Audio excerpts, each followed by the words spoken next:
সেটাও আমরা হাদিস থেকে শুনবো যে কেন শাবান মাসে রাসূলুল্লাহ সাল্লাল্লাহু আলাইহি ওয়াসাল্লাম সবচেয়ে বেশি সিয়াম পালন করেছেন। আব্দুল্লাহ বিন আব্বাসও বলেছেন, মা আলিমতুহু সামা শাহরান কুল্লুহু ইল্লা রমাদান। আমরা জানি না যে আল্লাহর নবী কখনো পূর্ণ মাস সিয়াম রেখেছে, শাহরান কামেলান, রমজান ছাড়া, আমাদের জানা নাই।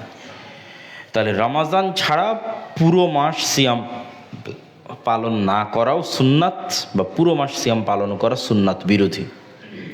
এটা বুঝার জন্য বলা আর কি। এবার সে শাবানে কেন তো সিয়াম পালন করতেন?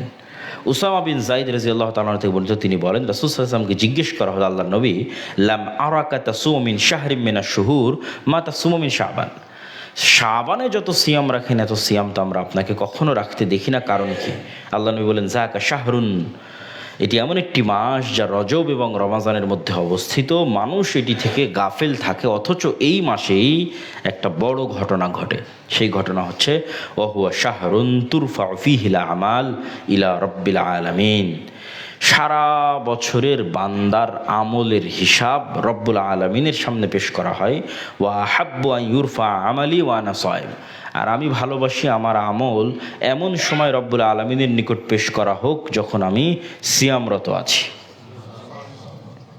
আপনারাও যারা বিভিন্ন ফ্যাক্টরিতে কাজ করেন, বিভিন্ন কোম্পানিতে জব করেন, স্কুল কলেজে জব করেন, যখন HR থেকে আপনার প্রিন্সিপাল অথবা আপনার দায়িত্বশীলের কাছে রিপোর্ট পেশ করা হয়, তখন যদি আপনি খুব বড় একটা কাজে ব্যস্ত থাকেন সেই কোম্পানিরই, সেই প্রতিষ্ঠানেরই, তাহলে দেখা যাচ্ছে আপনার হয়তো 2-3 দিন অনুপস্থিতি আছে, কিন্তু ওই টানা 2-3 দিন আপনি প্রচুর পরিশ্রম করতেছেন, সেটা সেও দেখতেছে। তো এমন সময় আপনার রিপোর্ট পেশ হচ্ছে যে সময় আপনি প্রচুর পরিশ্রমী, তখন আসলে আর ইনস্ট্যান্ট কিছু বলা যায় না। তখন যে কোনো দায়িত্বশীল চিন্তা করে যে সে এখন অনেক পরিশ্রম করতেছে এই সময়টাতে, এখন তাকে কিছু না বলি। তো এই বিষয়গুলো স্বাভাবিক, কমন এবং খুবই সহজবোধ্য যে আল্লাহ সুবহানাহু ওয়া তাআলার সামনে বান্দার আমল পেশ করা হবে। যদিও এটা দিস ইজ ফর্মালিটি, শুধু ফর্মালিটি। আল্লাহ সুবহানাহু ওয়া তাআলা সবই জানেন, আগে থেকেই জানেন। পৃথিবীর সৃষ্টির 50,000 বছর পূর্বে তার জ্ঞান থেকেই তিনি তাকদীর লিখতে বলেছেন।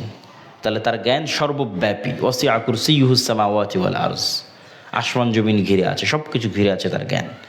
তো তিনি আগে থেকেই জানেন, সব কিছু জানেন, কিন্তু তারপরেও সব কিছুতে তিনি ফর্মালিটিজ রক্ষা করেন। সব কিছুতেই ফেরেশতাদেরকে দায়িত্ব বন্টন করে দেওয়া আছে, কাজ ভাগ করে দেওয়া আছে। সেই ফর্মালিটিজের মধ্যে এটিও একটি ফর্মালিটি যে বছরে একবার, একদিনে আল্লাহ সুবহানাহু ওয়া তাআলার সামনে বান্দাদের আমলের হিসাব পেশ করা হয়। তো রাসূল সাল্লাল্লাহু আলাইহি ওয়াসাল্লাম বলছেন যে শাবান মাস সেই মাস যেই মাসে আল্লাহর সামনে বান্দার হিসাব তুলে ধরে ফেরেশতারা। আমি চাই যে আমার রব দেখুক যে আমি ওই সময় সিয়াম অবস্থায় আছি। একই কারণে কিন্তু তিনি সোমবার এবং বৃহস্পতিবারের সিয়াম রাখতেন, কেননা সপ্তাহের হিসাব ওই সময় তুলে ধরা হয়।